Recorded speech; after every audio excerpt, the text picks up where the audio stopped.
They arrived expecting machine guns.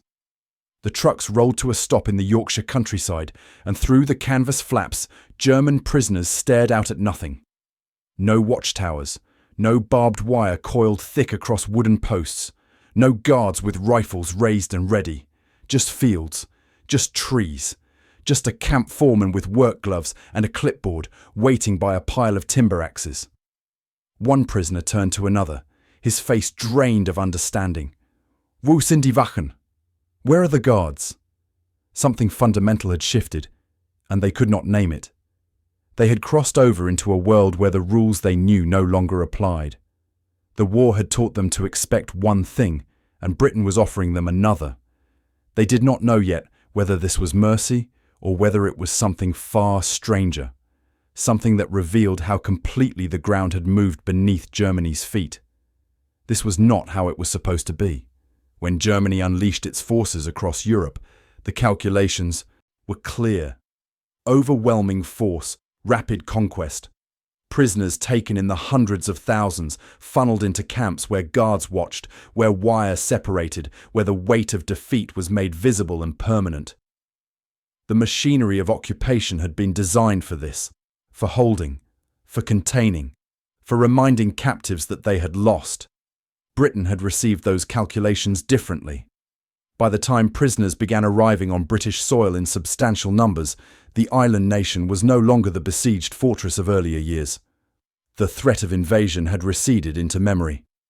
Convoys crossed the Atlantic with greater confidence. Men and materials flowed toward Europe, not away from it, and the prisoners kept coming. Tens of thousands of them, then hundreds of thousands, flooding a nation that had no infrastructure designed for this scale, no vast network of secure facilities waiting to absorb them. Britain needed labour, desperately. Its fields needed harvesting. Its forests needed clearing. Its farms were understaffed, its industries stretched thin by years of total war. Every able-bodied British man who could fight was fighting or preparing to fight. The nation had mobilised itself to the breaking point, and now it held thousands of German prisoners who could work, but who would require thousands of British soldiers to guard them properly. The mathematics did not balance, not if Britain intended to win. So the prisoners arrived in Yorkshire, in Norfolk, in Aberdeenshire, in quiet valleys where lumber was needed, and no one could spare troops to stand watch over every axe stroke. They arrived expecting one kind of captivity and found themselves confronted with another. One that depended not on force, but on something the prisoners had not been prepared to encounter: the absence of force. The first days in the logging camps were disorienting. Prisoners woke in huts that were not cells. They ate meals that were plain but adequate. They walked to the forest work sites without shackles, without rifles pointed at their backs, without the constant presence of armed authority.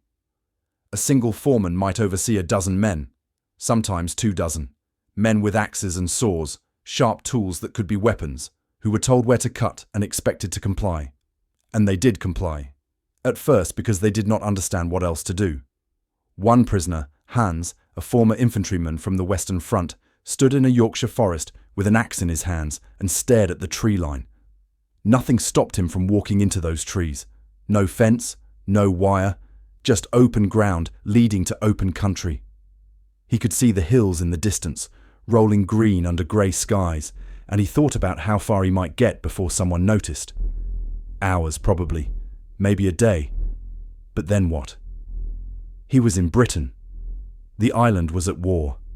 Every village would know a German prisoner by sight, by accent, by the simple fact that he did not belong. There was nowhere to hide, nowhere to go. The ocean surrounded everything. Even if he reached the coast, there were no boats leaving for Germany, no underground network to spirit him home. Just more British countryside, more people who would turn him in, more distance between himself and anything resembling escape. The other prisoners were doing the same calculation. He could see it in their faces. The way they looked at the forest, then looked at each other, then picked up their tools and began to work. The British had not locked them in. They had made escape irrelevant. This realization did not arrive all at once. It accumulated. Day after day, week after week, the prisoners worked in the forests and fields, and slowly the weight of it settled over them like sediment. They were trapped not by walls but by geography, not by guards but by the totality of Britain's position. The island was in control now. The nation that had once braced for invasion was now so secure, so confident in its trajectory, that it could afford to leave German prisoners unguarded in the woods. The shock was not in the hardship. The shock was in the implication. Germany was losing, not just battles, not just territory. It was losing the capacity to inspire fear. At night, in the huts, the prisoners spoke in low voices. Some insisted the lack of guards was a trick, a test. They were being watched, surely, by hidden patrols or local informants. The British were waiting for someone to run so they could make an example. Others argued that the British simply did not care, that Germany's prisoners were so irrelevant now, so far removed from any strategic value, that Britain could not be bothered to guard them properly. Both explanations were unbearable. Werner, a mechanic from Hamburg, lay on his bunk and stared at the ceiling. He had been captured in France after his unit was cut off and overrun. He remembered the retreat, the confusion, the moment when surrender became the only option. He had expected prison camps, like the ones he had heard about. Grim places where men waited behind wire for the war to end. Instead, he was cutting timber in a foreign forest, unsupervised, doing work that would help Britain rebuild while Germany burned. The humiliation was not in the labour, it was in the trust. The British trusted that the prisoners would not run because running was pointless. They trusted that the prisoners understood their own irrelevance to the war's outcome. Every morning, when the prisoners walked to the forest without guards, Britain was demonstrating something the prisoners could not escape. The power dynamic had inverted so completely that force was no longer necessary. And the prisoners felt it. The exhaustion was not physical. They were young men, capable of hard work. The exhaustion came from the constant awareness of their position, from the knowledge that their homeland was under siege, that cities they knew were being bombed, that the Reich they had fought for was contracting day by day, and they were here, in Yorkshire, felling trees for the enemy. Some prisoners withdrew into silence. They worked mechanically, spoke only when necessary, existed in a grey space between captivity and collaboration. Others tried to maintain routines, small rituals that reminded them they were still soldiers.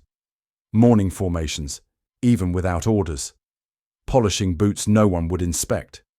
Anything to preserve the illusion that their status meant something. But the British foremen did not play along. They treated the prisoners as labourers, nothing more. Not as soldiers. Not as threats, just men who could swing axes and had nowhere else to be.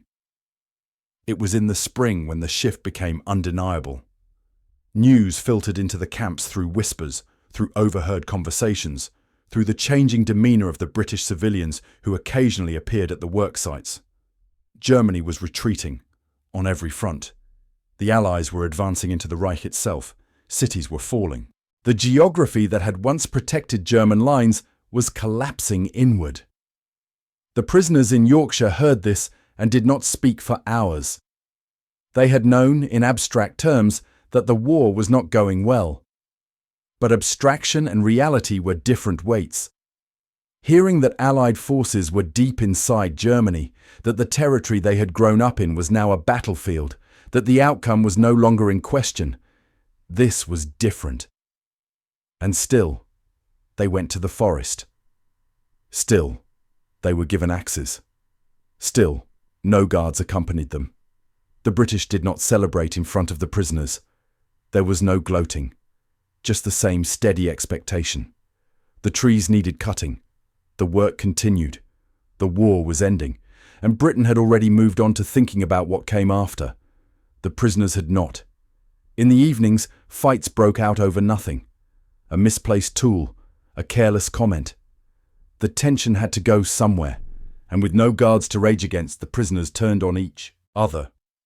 Some accused others of complicity, of working too hard for the British, of forgetting they were Germans. Others fired back that there was no point in resistance, that the war was over in all but name, that stubbornness was just pride masking as principle.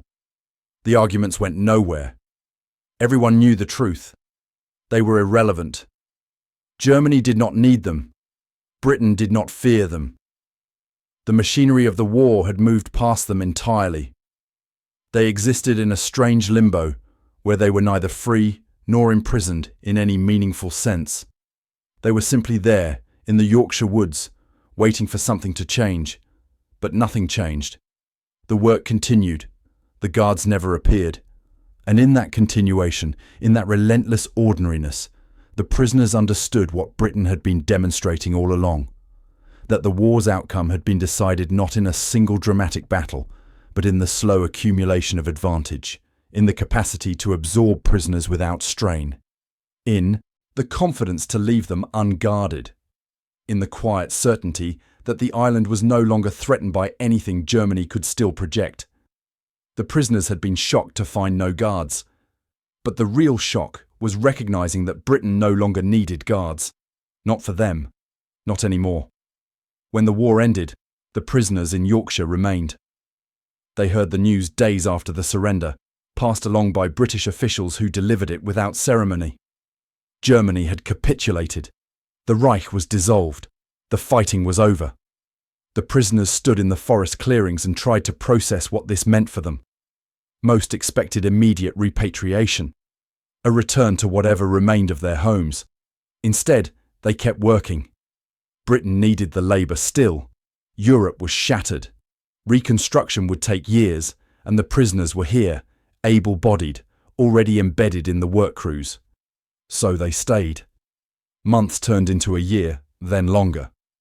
Some prisoners were sent home, eventually, trickling back to a Germany they barely recognised. Others remained in Britain, transitioning from prisoners to displaced persons to something undefined.